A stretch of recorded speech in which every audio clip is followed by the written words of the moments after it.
All right, welcome back everybody. So another video really quick before I go to bed.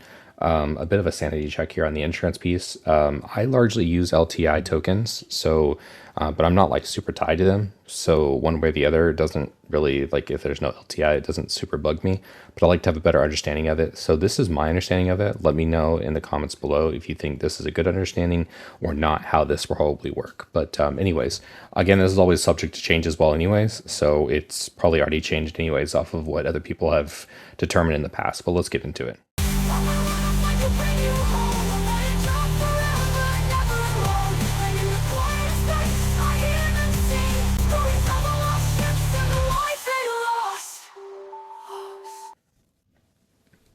Taxes. Inheritance tax. We won't talk about the tax stuff as much, Spaceman, but the insurance piece and of it security tax and the for your warranty. base that will cover the cost of planetary shield tech. Just for a baseline, this is kind of indicating, when you die, I think you have a degradation of your character. Really, they want you to have a tax. They want you to be penalized in the credits or something like that when you are dying, essentially. And then they want you paying taxes for security that you're having. That being said, UEE systems, like the way it's currently working, security is not anything anyways worth being taxed for. Insurance, on the other hand, will be split between medical insurance, Similar which covers your situation to hospital medical. imprints, and probably the most important one Ship of all, insurance is what I'm interested ship in here. insurance. Now, as we have death of a spaceman, we also need death of a spaceship. Losing your ship should be significant. This is not Right surprising, now, this for statistic. example, over 90% of all claims in the verse are for ships that have not been destroyed.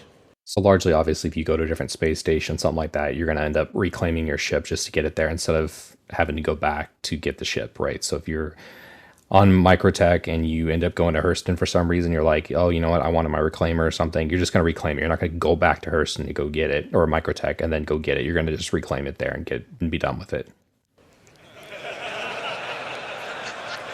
So here's the bread and butter of the situation. This is where ship insurance and our new warranty mechanic comes in. The warranty stuff is new. First up, we'll have 3 tiers of insurance. This is specifically for insurance. Level 1 being chassis insurance. Level 2, chassis and component insurance. And level 3, chassis, component, and decorations insurance. So I think all of that's pretty straightforward. You have obviously the ship. You have the ship and the components. You have the ship components and any decorations. The decoration stuff is hard to determine how much value it actually would be in that. Obviously, you could have ship decoration stuff like, largely people put the little penguin guys in there with their in their ships and stuff like that. That would be considered decoration. Obviously, in the future state, there's probably better decorations. But largely, this is the part I care about the most. It's hard to say with the decorations how much of this will bear a lot of weight. But this is the one, obviously, I'm the most excited for or care more. I mean, I care about this level as well. It's just hard to say how much value is going to be in those decoration pieces. And this could be decorations as well as maybe gear that's in there as well. I don't know if they would consider gear that's in the ship lockers and stuff like that as decorations or included gear that would be a part of this decorations category. So here's the nitty gritty when they start to talking about the warranty language.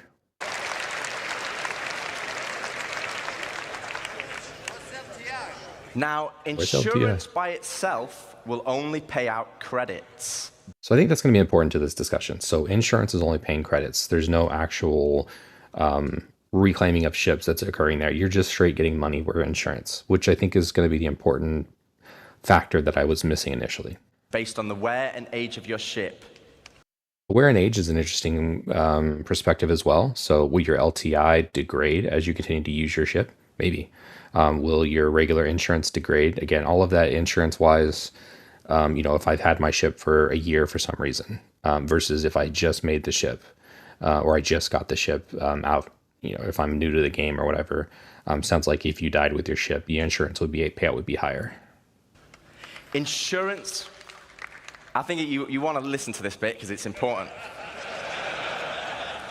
Insurance with a warranty, though, will give you back a new ship, plus any other equipment or decorations based on the tier of insurance you had. So insurance will claim out based on the wear, and he just said, and we'll go back to it just a second, just to hear it again. based on the wear and age of your ship. Insurance with a warranty, though, will give you back a new ship, plus any other equipment or decorations based on the tier of insurance you had. Again, going back up here, you're getting money for the insurance part, and the warranty part is specifically for getting the actual ship back. So you have your Zeus here. Warranty is covering the actual ship itself.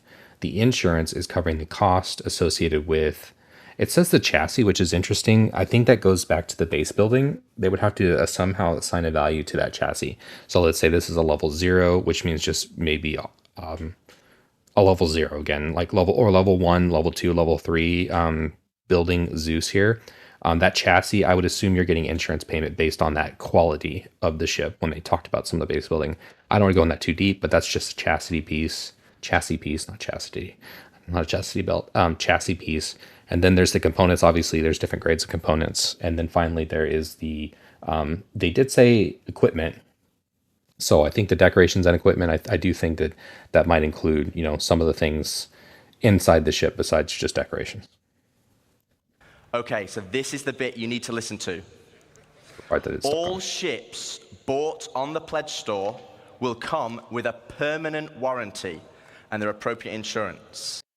So I think this is where they could put together a little better understanding of what the insurance part really covers here. So the permanent warranty, again, is including just the ship itself, which is weird, again, that the insurance talks about the chassis. I keep saying chassis, the chassis.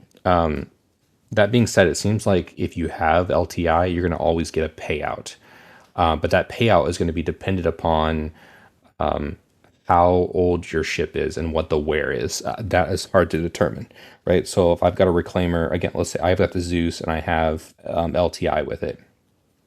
Even if I had 10-year and within that 10-year window, or if I'm at 6 month, I expect 6 month, 10-year and LTI to all be the same within the same time frame. So at the 7th month for 6 month, I would expect the insurance part to no longer be covered. With the 10-year at 10-year and 1 month, I would expect again the 10-year to no longer be relevant. Whereas with LTI, I would as always expect some sort of baseline insurance. The question is, when you go back here, what is the baseline of LTI? Is it going to be the chassis that you're getting paid out for every time? Are you going to be the chassis and the components you're going to get paid out for every time? Or is it this one here? Which level of money are you going to be getting with insurance with LTI? If any at all, right? And maybe that's just a complete misunderstanding. But that's how I currently understand it, is that, again, you've pledged for the ship, so every ship is going to have the permanent warranty part, so the ship can be recovered. Then the question is, what is this appropriate insurance and what value does that actually have? You know, is it really valuable then to have LTI? Right now, it doesn't seem to be valuable enough for me to actually go out of my way to get it with this, and I'm happy to hear that. But again, I usually CC you up to ships, and I usually get an LTI token to go with it, right? So what's, $35 or something like that for a small LTI token, working your way up through those CCU chain and getting to the point where you have a higher level ship. It's not like I'm, bought this Zeus at whatever price it came out as War Bond. That's not the kind of player I am. I have not been doing that. I did that with one ship, that was the Firebird, and I have yet to do it again. So, and even then, I kind of regret doing that. I've returned it. So I mean, it got turned into store value. These days, I have it on kind of the back burner if I need to get it again. But largely speaking, it's just not something I typically buy into. Again, I do get the LTI tokens though, typically. So people are excited to hear that, and I think that pretty much summarizes that pretty good there. Well, let's finish this up because there's a little bit more. This means you will always get your ships back if they're attributed to your account. Which any pledge ship would be. Ships, on the other hand, will require a transferable warranty. This is pretty interesting. And these are rare. You'll be able to earn transferable warranties in-game, such as by completing the main story, as an example. I would expect this as well as maybe doing Squadron 42, possibly getting one there as well. Another reason for them to sell the game, I guess. Any of the ships you own. So this seems pretty cool. You can apply it to any of the ships that you currently own. So having a transferable warranty, to me, this sounds like maybe an LTI that you have that you can transfer it to your different ships, which is pretty cool. That you can earn in game. There will be a cooldown for transferring it between ships, so choose wisely. Yeah, I wonder what the cooldown will be. Now, what about claim timers? It's another fun topic. This is all pretty straightforward here. And getting your obviously ship a bigger back without ship. a claim. Well, we want claim timers to be proportional to the crafting timers. Yeah, would expect this. This means it's more This all beneficial is pretty for straightforward. you to go back and get your original ship. For this, we're going to be introducing a shuttle ship, just like a courtesy car. Seems maybe okay, but I mean,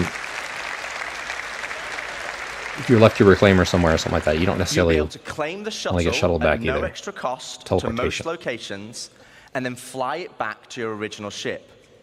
Once back in your ship, the shuttle will automatically return home. Yeah, so I think the idea here is that you've got your Cuddy Red here. Maybe you left it on the planet, right? And you're at Microtech. Oh, I need to go back and get my Cuddy Red. Somehow you're getting a shuttle to get back here. Again, unless that's super quick, faster than quantum, I don't know the actual ramification for this. Again, some of this stuff is a little bit more of a time sink than I originally thought. They're a little rough on the time sink sometimes. Don't get me wrong. I mean, in World of Warcraft, you have to walk back and get your body. But there's usually those spawn points are relatively close to your body. Like there is a kind of time value that the developers put into actually going to get your body. So I understand the punishment of that, but at the same time, there is a casual player expectation where this is not real life. I don't have to. So with no teleportation and stuff like that, it should be reasonable that you can get your ship back within a reasonable period of time. If your ship has been legitimately lost, though, then you'll need to claim it back. Yeah, so the claiming. And as we'll be increasing claim timers, this will mean some ships will take longer than others, And this is fairly straightforward. with starter or small ships always being readily available, and larger capital-sized ships taking a long time. So it's always better to try and get your ship back if possible. So yeah, all that's pretty straightforward. I think from my fleet, I have a bit of a blind spot because I have not been focusing on this particular part too terribly much. I've been so hyper focused on this part because when it comes to actually pledging a ship, I would want something like this to be pledged in an account bound. Then I'm really focused on this part. And maybe that's the thing. Maybe, some ships will just be a throwaway. Maybe a C8R, like I don't care if I leave it somewhere. Yeah, it's hard to determine, right? It's hard to determine where that kind of line is at. But anyways, that's pretty much it. Let's make sure I'm not missing anything here. Okay, so we've talked about our 2 core progressions. Yeah, so that's pretty much it. They kind of go into mining and stuff like that as well, which is important to the conversation. But I think just the insurance part, I'm trying to understand the actual insurance behind. Instead of procuring ships, I'm more interested in just the actual insurance that's kind of associated with pledging.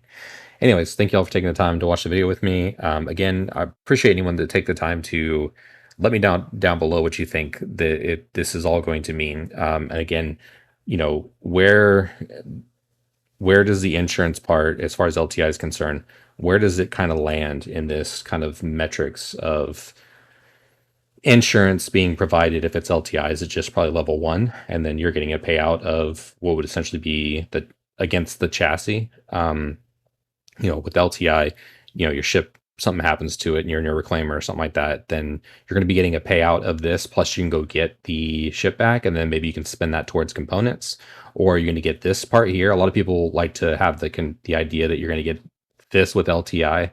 Again, I think that all the different insurances, I don't think LTI is any different than all these other. It just lasts longer. But again, there's kind of a wear and tear component. So, what I think they need to be more clear on, when you have insurance, which level of insurance are you getting when you get from the pledge store? That's all I want to know. Are you getting 3? Are you getting 2? Are you getting a 1? I think it's important for the customer to know that as well. And then know that everyone's getting a warranty otherwise, which I think is great. I don't think anyone should ever lose their ship. And once they purchase that, it should just be something they get all, even with Death of the Spaceman. Again, you've pledged the ship. Losing the ship, I think, is just absolutely ridiculous. So, people will probably take advantage of this system in some ways, but that's here nor there. Any game that has systems, there's going to be a potential chance of stuff like that happening. But I think this is a decent layout. The question is, again, where does the insurance lie when you're pledging for a ship in this particular, which category does it fall in? Anyways, thanks again for watching the video, and appreciate those that have taken time to like and subscribe. I'll catch y'all next time. Peace.